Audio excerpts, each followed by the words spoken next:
कल्पना कीजिए, एक इंसान जिसके पास एक समय खाने के पैसे नहीं थे, जो ऑफिस के सोफे पर सोता था और जिसे उसके अपने ही दोस्तों ने उसकी कंपनी से बाहर निकाल दिया। दुनिया ने उसे पागल कहा, रूसियों ने उसके चेहरे पर थूका और मीडिया ने उसके दिवालिया होने की सुर्खियां छाप दी। लेकिन आज वही इंसान मंगल ग्रह पर इंसानी बस्ती बसाने की तैयारी कर रहा है। स्वागत है दोस्तों, आज हम बात कर रहे हैं एलन रीव मस्क की। यह सिर्फ एक अमीर आदमी की कहानी नहीं है, ये उस जिद्द की कहानी है जिसने भौतिकी, फिजिक्स के नियमों को चुनौती दी और यह साबित किया कि अगर इरादे फौलादी हो तो अंतरिक्ष भी छोटा पड़ जाता है। चलिए शुरू करते हैं जिप 2 से स्पेसएक्स तक का यह रोमांचक सफर। एलन मस्क का जन्म 28 जून 1971 को दक्षिण अफ्रीका के प्रिटोरिया में हुआ था। उनका बचपन किसी परीकथा जैसा नहीं था। एलन एक अंतर्मुखी, इंट्रोवर्ट बच्चे थे। जब दूसरे बच्चे बाहर फुटबॉल खेलते थे, एलन घर में एनसाइक्लोपीडिया पढ़ते थे। उन्होंने 8 से 9 साल की उम्र तक पूरी की पूरी लाइब्रेरी पढ़ ली थी। स्कूल में उन्हें बहुत सताया गया। एक बार तो लड़कों के एक ग्रुप ने उन्हें सीढ़ियों से नीचे फेंक दिया और तब तक पीटा जब तक वे बेहोश नहीं हो गए। आज भी उनकी नाक की हड्डी उस चोट की वजह से थोड़ी टेढ़ी है। 12 साल की उम्र में उन्होंने खुद को कंप्यूटर प्रोग्रामिंग सिखाई और ब्लास्टर नाम का एक वीडियो गेम बनाया, जिसे उन्होंने $500 में बेचा। ये उनकी पहली उद्यमी एंटरप्रेन्योरियल जीत थी। 1990 के दशक में एलन अमेरिका पहुंचे। उनके पास जेब में बहुत कम पैसे थे, लेकिन दिमाग में आइडियाज का अंबार था। 1995 में उन्होंने अपने भाई किम्बल के साथ मिलकर जिप 2 शुरू की। उनके पास रहने को घर नहीं था। वे एक छोटा ऑफिस किराए पर लेते थे और रात को वहीं सो जाते थे। एलन दिन भर कोडिंग करते थे और वेबसाइट को लाइव रखते थे। यह इंटरनेट का शुरुआती दौर था। जिप 2 ने अखबारों को ऑनलाइन मैप और डायरेक्टरी की सुविधा दी। 1999 में कॉम्पैक ने इसे $307 मिलियन में खरीदा। मस्क रातों रात करोड़पति बन गए, लेकिन उनकी भूख शांत नहीं हुई थी। मस्क जानते थे कि बैंकिंग सेक्टर में क्रांति की जरूरत है। उन्होंने अपने जिप 2 के पैसे का एक बड़ा हिस्सा X.com में लगा दिया। बाद में ये कंपनी कन्फिनिटी के साथ जुड़ी और इसका नाम पेपैल पड़ा।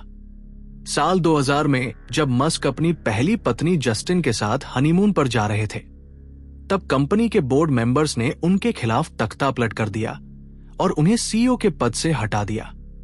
मस्क ने शिकायत करने के बजाय अपना ध्यान अगली बड़ी चीज पर लगाया। जब ईबे ने पेपैल को खरीदा तो मस्क को $165 मिलियन मिले। अब कहानी में आता है असली मोड़। मस्क का सपना था मंगल ग्रह। वे रूस गए ताकि पुराने मिसाइल खरीद सके। रूसी अधिकारियों ने मस्क को एक नौसिखिया समझा और उन पर तंज कसा। मस्क खाली हाथ लौट रहे थे, लेकिन प्लेन में उन्होंने एक स्प्रेडशीट बनाई और महसूस किया कि रॉकेट बनाने का कच्चा माल, रॉ मटेरियल, रॉकेट की कुल कीमत का सिर्फ 3% है। 2002 में उन्होंने स्पेसएक्स की स्थापना की।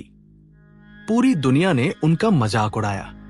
विशेषज्ञों ने कहा कि एक प्राइवेट कंपनी कभी रॉकेट नहीं बना सकती। साल 2008 एलन मस्क के जीवन का सबसे भयानक साल था। स्पेसएक्स के पहले 3 रॉकेट लॉन्च पूरी तरह फेल हो गए। करोड़ों डॉलर धुएं में उड़ गए। टेस्ला मोटर्स दिवालिया होने वाली थी।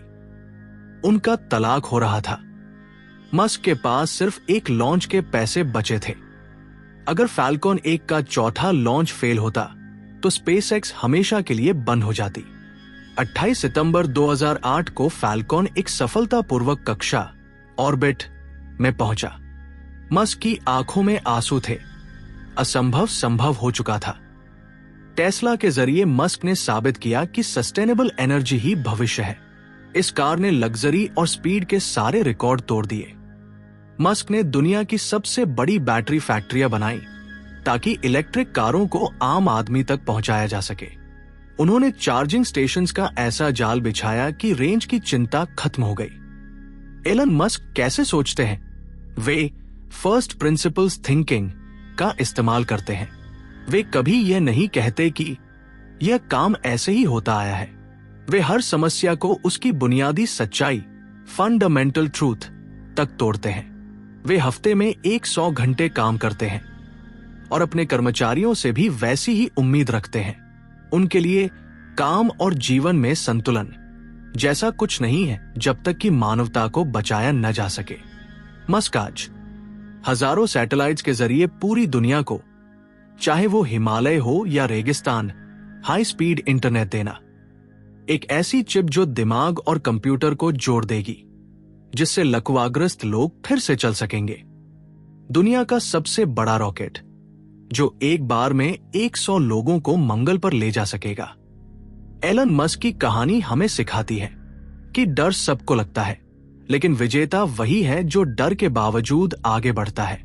मस्क के पास हार मानने के 100 मौके थे, लेकिन उन्होंने हर बार असंभव को चुना। वे कहते हैं, अगर आप सुबह उठते हैं और सोचते हैं कि भविष्य बेहतर होने वाला है, तो वह दिन आपके लिए उज्जवल है। तो दोस्तों, ये था एलन मस्क का सफर। क्या आपको लगता है कि मस्क हमें मंगल पर ले जा पाएंगे? अपने विचार कमेंट्स में जरूर बताएं। अगर आपको ये ऑडियो बुक पसंद आई हो तो लाइक करें और सब्सक्राइब करें।